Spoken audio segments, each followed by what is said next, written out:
अस्सलाम वालेकुम रहमतुल्लाहि व बरकातुहू। इस वीडियो में आपको फ्यूचर इंडेफिनिट टेंस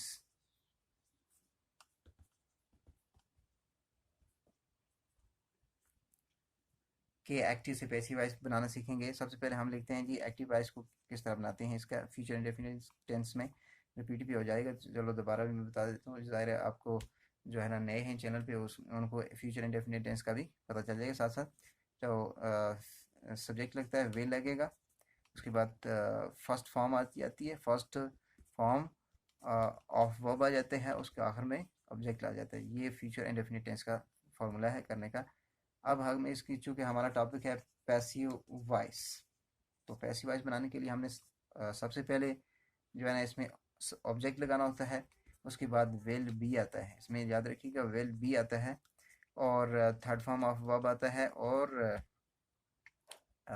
बाय लगता है, और आखिर में सब्जेक्ट लगता है। मसलन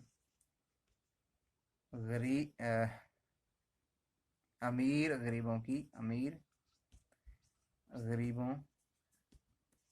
की मदद करेगा, तो लिखेंगे the rich help the poor, the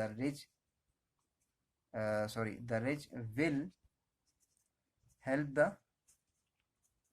poor. अब इसका सिंपल सेंटेंस है।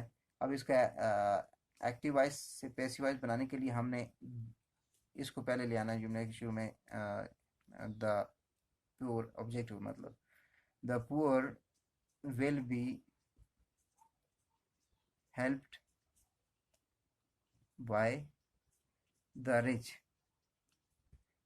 उसके बाद है जी, अगर नेगेटिव सेंटेंस बनाते हैं तो नेगेटिव के लिए हमने विल नॉट, बी से पहले नॉट करना है। The poor will not be helped by the rich. इसी तरह हमने अगर इंटरोगेटिव सेंटेंसेस का बनाना है तो उसके लिए हमने विल को शुरू में ले आना है जुमला के, विल, और उसके बाद हमने इसको लिखना है will the poor be helped by the rich. उम्मीद है कि इस टेंस की समझ आपको आ गई होगी।